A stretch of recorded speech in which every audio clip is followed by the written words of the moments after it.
The arbitration numbers are in for Nick. Find middle ground before the hearing. You're listening to the Locked On Leafs podcast, part of the Locked On Podcast Network.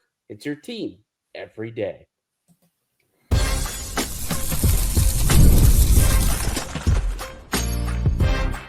You're Locked On Maple Leafs, your daily podcast on the Toronto Maple Leafs. Part of the Locked On Podcast Network. Your team every day.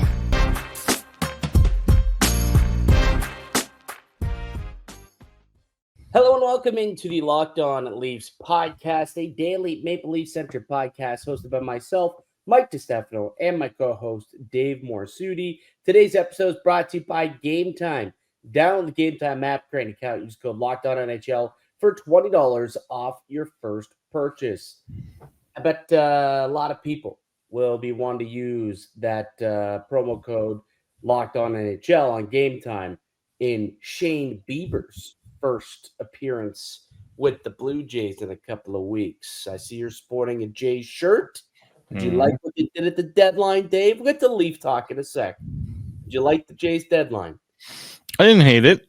You know, I'm sure that people were expecting a lot more, but it takes two to tango, and the prices were pretty bad for what teams gave up versus what they got. So I can understand that, you know, maybe you could have expected a little bit more from the front office, but I thought they hit on what they need to hit on. I mean, if the Shane Bieber trade works out the way it should, people should be thrilled with that. But yeah, I think, you know, we always look like you're always expecting more. What more did you want? They traded for a Cy Young pitcher. They traded for a Cy Young pitcher who right now his injury puts a little bit of a cloud on things. It's more so the bullpen, right?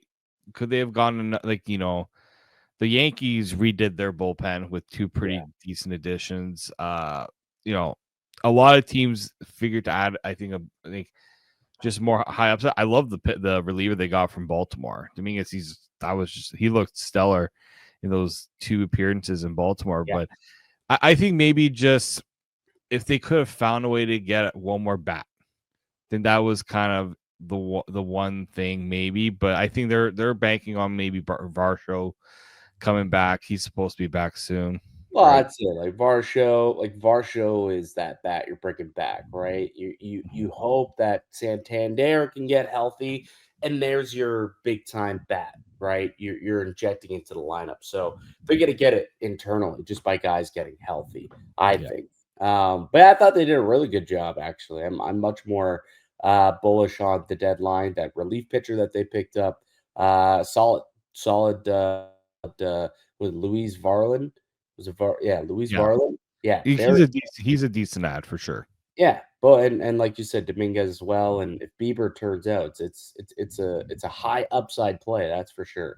If he can get back to being what he is. All right, let's get to Leaf talk today, Dave. There's actually some news to get to also. So we don't just have to pander and do a listicle for an entire episode. We got some news to talk about here.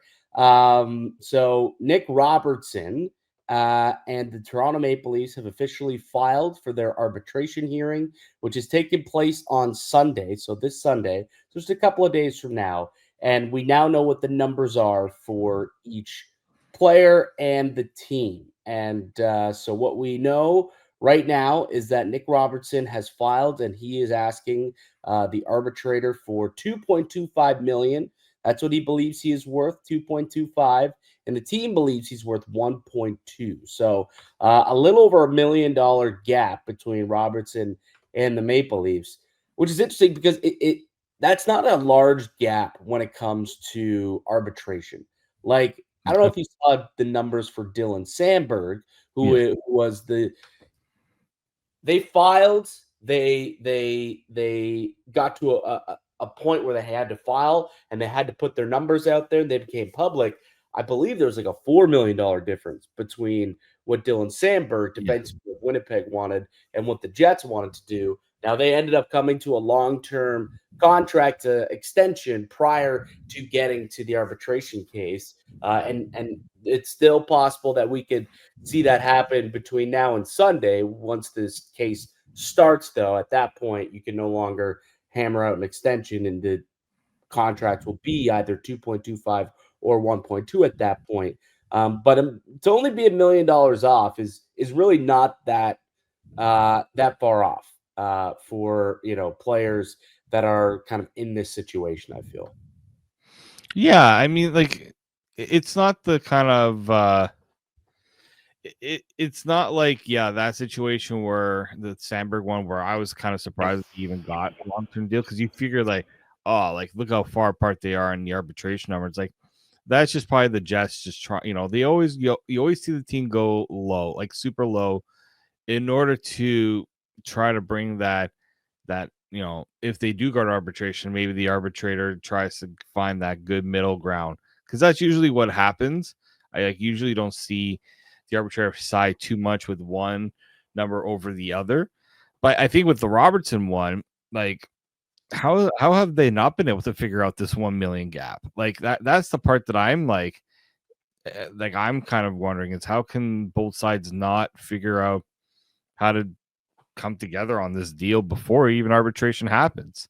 Right. Now, sometimes players push for that, right? They push, say, if you're just not going to give it to me, I'm just going to go, just let the arbitrator decide it.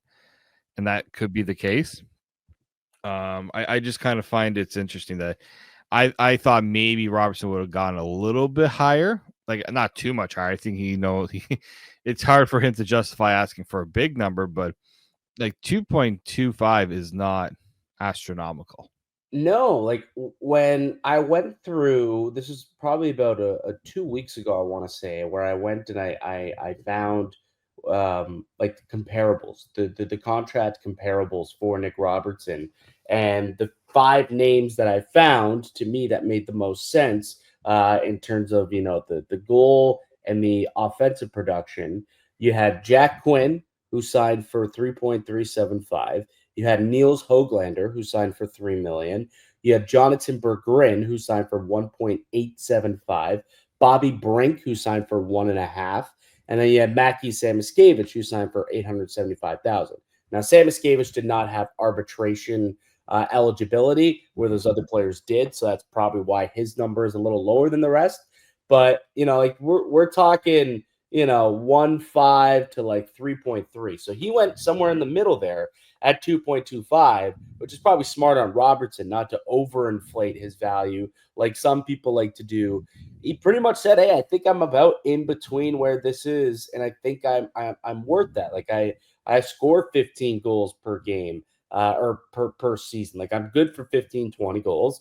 And this is what players who do that are getting. This is what they are being paid in the NHL right now. So this is what I think I'm worth. So it will be interesting for the Maple Leafs and Nick Robertson and where this finally kind of lands. Do you think we get to arbitration? Do you think we get to the hearing on Sunday? Or do you think over the next 48 hours, the Leafs and Robertson camp kind of figure things out here before it even gets to that point?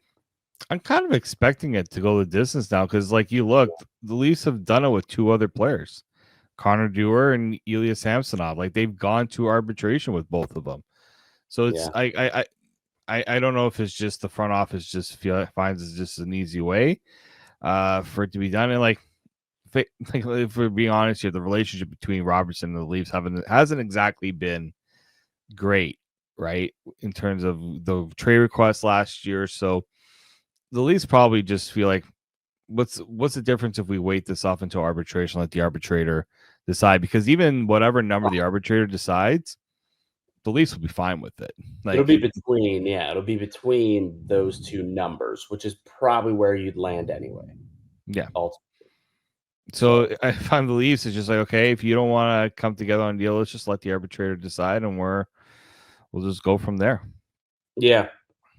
I mean, that could very well be the case. The only thing is, like, those things get ruthless. Like, I've talked to Frankie Corrado, who's been through an arbitration hearing, and he's like, they pretty much just sit there and tell you how much you suck for 3 hours. And there's a big pamphlet of like all the bad stuff that you do when you're on the ice that is not worth paying you for. And sometimes that sticks with people. Like, there have been a lot of players who have not liked the arbitration process and didn't want to go there because they didn't enjoy getting getting torn apart essentially by their teams. But if you want to get paid, you gotta you gotta stick up for yourself. And the only way to do that, I guess, is via arbitration. All right. Does Nick Robertson know? Does he have a spot in this lineup opening night? Even if he does, whatever his contract ends up being, does he have a spot on this opening night roster? Let's talk about that next here on the Locked On Leafs podcast, part of the Locked On Podcast Network. It's your team every day. We've all been there logging on early and waiting forever for concert tickets to go on sale, only to lose your spot for a show that you've been dying to see. Live music should be about making memories, not dealing with the stress of ticket shopping. That's where Gametime comes in. Gametime makes getting concert tickets faster and easier than ever. Price actually dropped the closer it gets to showtime, and you can save up to 60% off with killer last-minute deals. I did this last week. The weekend was in town. I grabbed tickets 3 hours before the show, and I got them dirt cheap compared to where they were 3 weeks prior. So if you're tired of the endless scrolling, trying to find the best deal, Gametime Zone Deals pick the best seats in your best section for you. And if you ever wonder what your view is actually going to look like before you buy, the app will show you a panoramic seat view, so there are no surprises. With Gametime, the price you see is the price you pay, no hidden fees. Take the guesswork out of buying concert show tickets with Gametime. Download the Gametime app, create an account. Use code LOCKEDONNHL for $20 off your first purchase.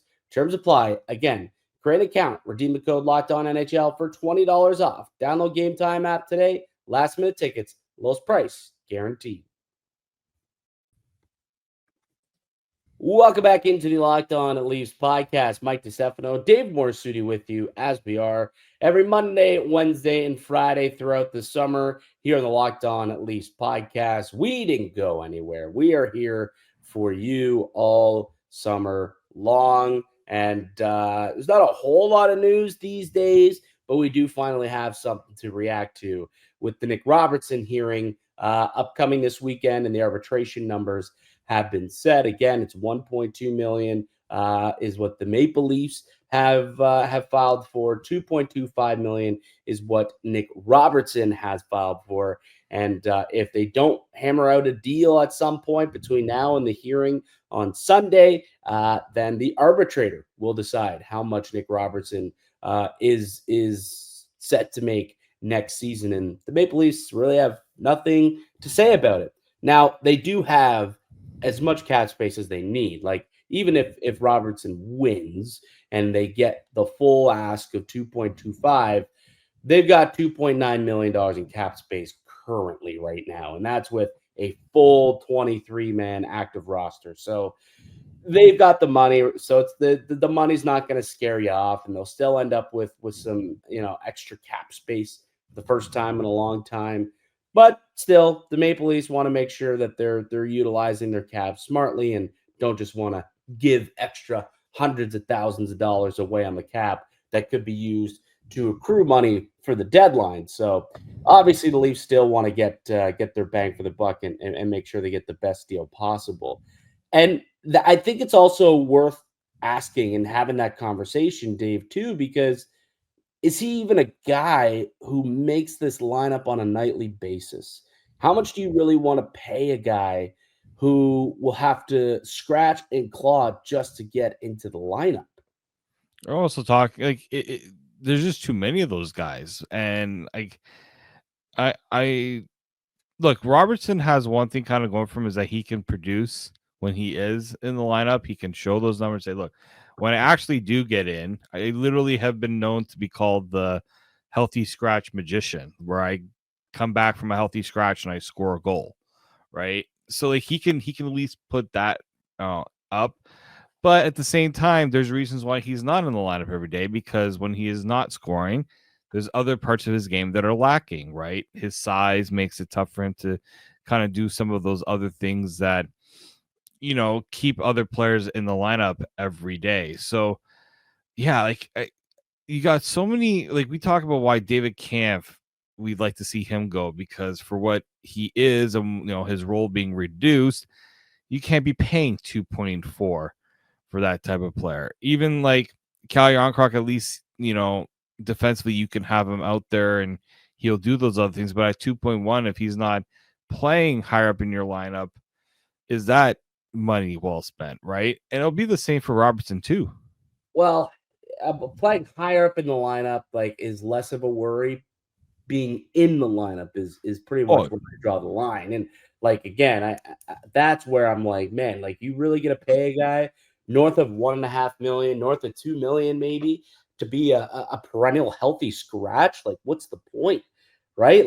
That's where I kind of question, what's going on here. And I don't think the arbitrator will come in that high. I could see it coming in at 1.8 probably.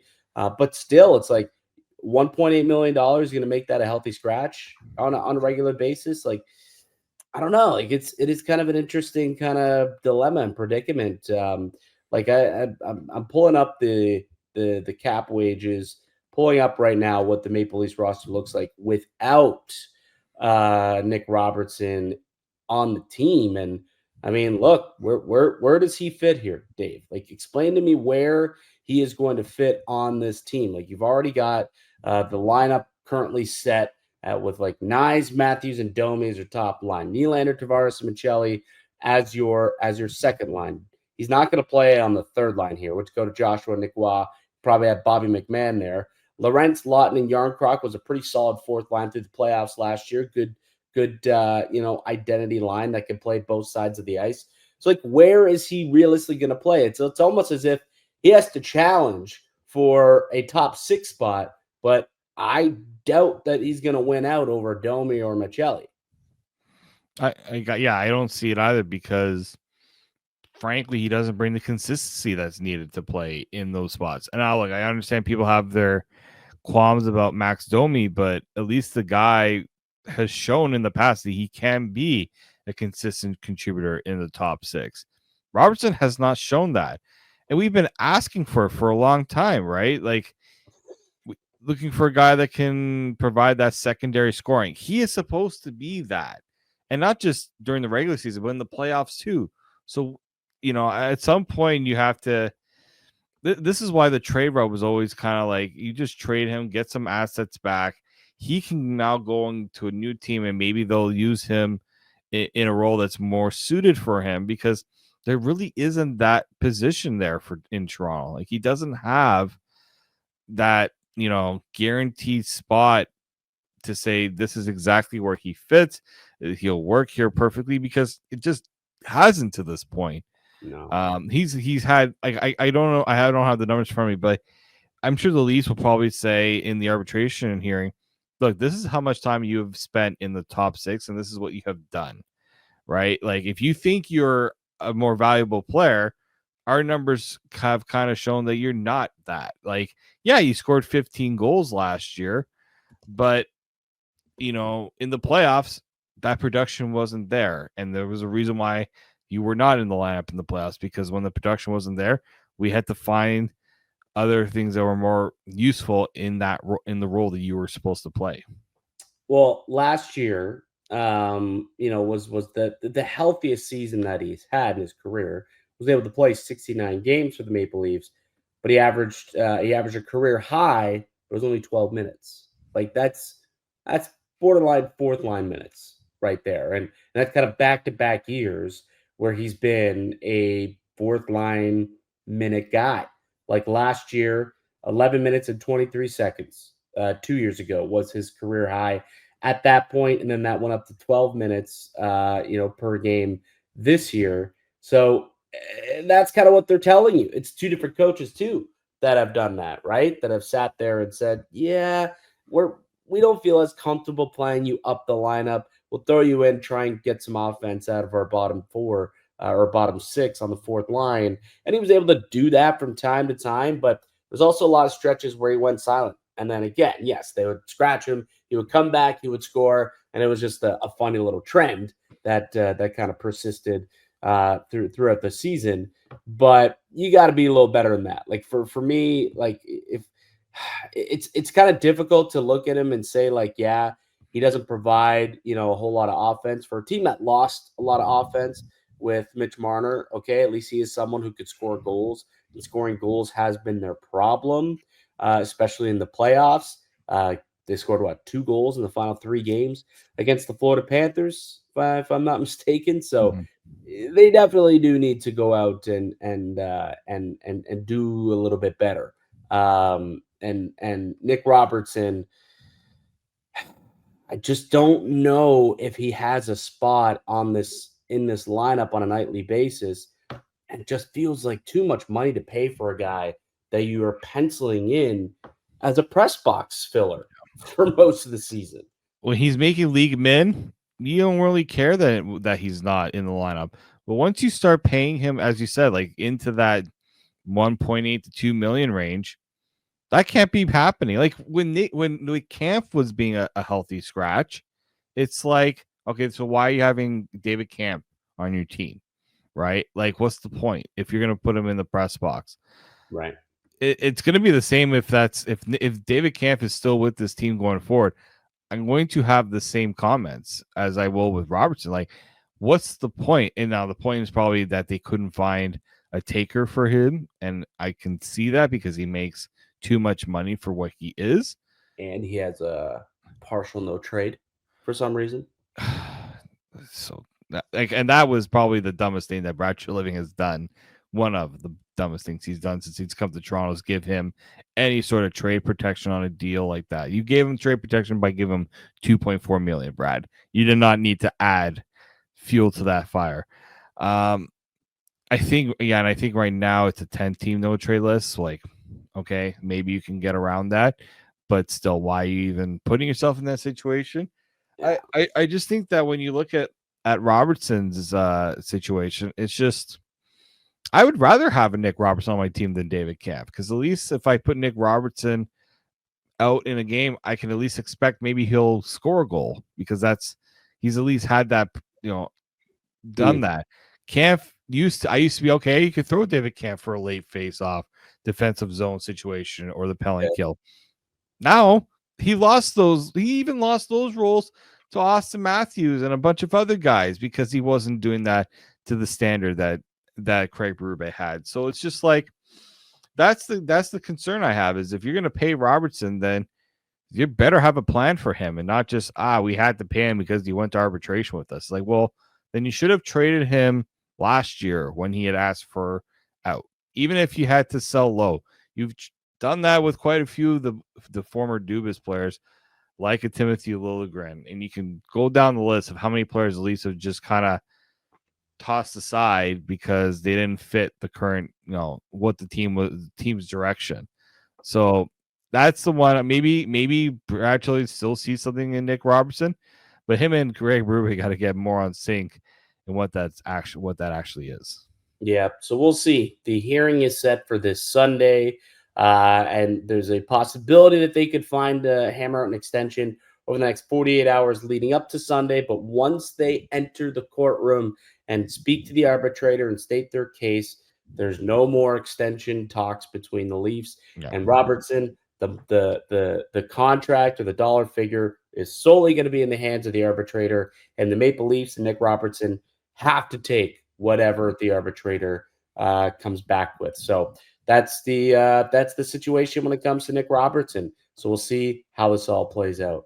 All right, Dave, we'll leave it there for today. That'll do it for us here on the podcast. I'd like to thank you all for listening and supporting the show. You can subscribe to the Locked On Leafs podcast on all platforms and receive daily Leafs content. Follow myself on Twitter at Mickey_Canuck. Follow Dave at D_Morassutti, and follow the show as well at Locked On Leafs. We'll be back with another episode for you guys on Monday. Until then, keep it locked right here on Locked On Leafs.